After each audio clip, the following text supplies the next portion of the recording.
تبھی اچھی بری موت کا تذکرہ ہو رہا تھا. تو ایک عورت، ایک لڑکی کی شادی تھی. تو شادی میں جیسے دلہن کو سجایا جاتا ہے یا ان کا میک اپ کیا جاتا ہے، تو دلہن کا میک اپ کرنے کے لیے کچھ عورتیں جو یہ کام کرتی ہیں وہ گھر پر آئیں. تو عصر کا ٹائم طے تھا کہ عصر میں ہی آ جائیں، مگر عورتوں کو آنے میں دیر ہو گئی.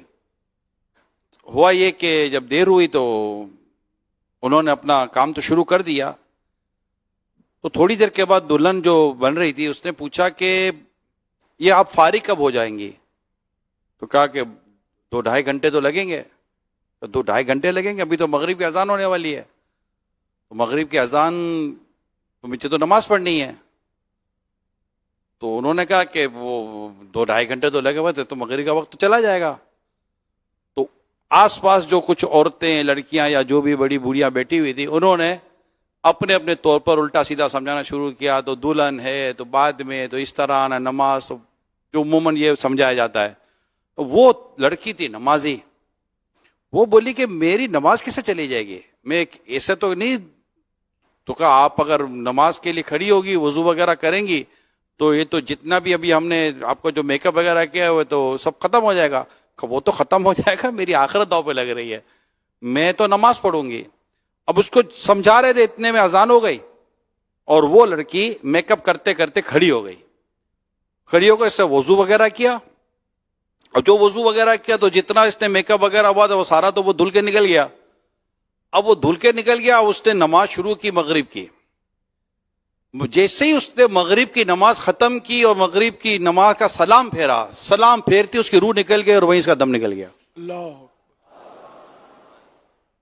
یہ وقت تھا اس کا مرنے کا، مگر اللہ نے اس کی تقدیر میں نماز پڑھ کر دنیا سے جانا لکھا تھا. اس لیے کہ نمازی تھی. نمازی تھی، سبحان اللہ. نمازی تھی. سبحان اللہ. یہاں تو بازار میں جاتی ہیں تو نمازیں چھوڑ دیتی ہیں. اللہ کی پناہ. ملاقاتی کو آ جائے، مہمان آ جائے تو نمازیں گئیں، گھر میں کوئی تقریب ہے تو نمازیں گئیں. تیاری کے نام پر، بچوں کے نام پر، طرح طرح کے نام، کیا مرد کیا عورت. جیسا آپ نے تھوڑی دیر پہلے بھی بنتی مذاکرے کے شروع میں بھی یہی فرمایا تھا، جو ٹرین کے تعلق سے جو سوال ہوا تھا، عورتوں کے نماز وغیرہ کے، ان کے اہتمام وغیرہ. جو نمازی ہے اس کے لیے تو اہتمام ہو ہی جاتا ہے. وہ پہلے نماز کا سوچتا ہے، پھر آگے کا سوچتا ہے. ٹینشن کے مارے نیند آوے نہیں. وہ آپ نے یہی فرمایا تھا، کیسے کہ نیند آ جائے گی. اور جیسا آپ دین کے کام کے لیے بڑی پیاری بات فرماتے ہیں. جو دعوت اسلامی کا جو دین کا کام کرنا ہوتا ہے، اس میں بعد اوقات جو سستی وغیرہ ہوتی ہے تو کہتے ہیں جناب گھر تو کاروبار تو چھٹی وغیرہ. آپ کا ایک جملہ مجھے بہت پیارا لگتا ہے. یہ تو آپ کے جملے پیارے ہوتے ہیں، مگر یہ اس موقع کی مناسبت سے عرض کروں، جس کو کام کرنا ہے اس کے لیے موقع بہت، جس کو نہیں کرنا نا اس کے لیے بہانے بہت. وہ ہماری میمنی کہاوت ہے، جب سلامت تا اتر گھنا.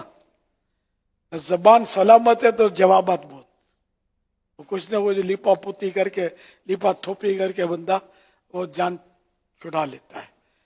بہرحال یہ کہ وہ نماز کا جذبہ ہو تو نیند، میں نے جو آیا نا کہ پھر نیند نہ آئے، تو مجھے اس پر یاد آیا حافظ ملت حضرت مولانا حافظ عبدالعزیز مبارک پوری رحمۃ اللہ علیہ، بہت بڑے عالم ہوئے مبارک پور شریف کے. تو انہوں نے مطلب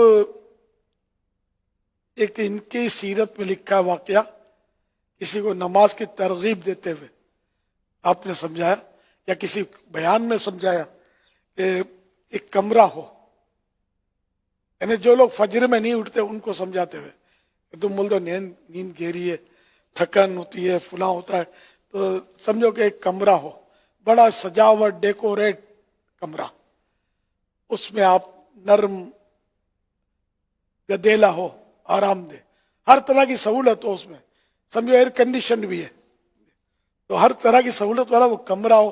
آپ اس میں سونے کے لیے آئے اور آپ کو کہہ دیا جائے کہ اس کمرے میں سانپ دیکھا گیا تھا، یا کہا جائے کہ اس کمرے میں سانپ ہے. ویسے آپ کی تھکان، آپ کی آسائشیں، آپ کو نیند آئی؟ سانپ والے کمرے میں کبھی بھی نہیں آئی.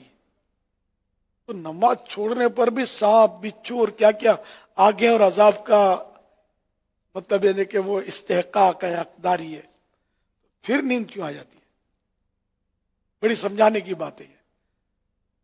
نماز چھوڑیں گے تو کیا کیا ہو جائے گا؟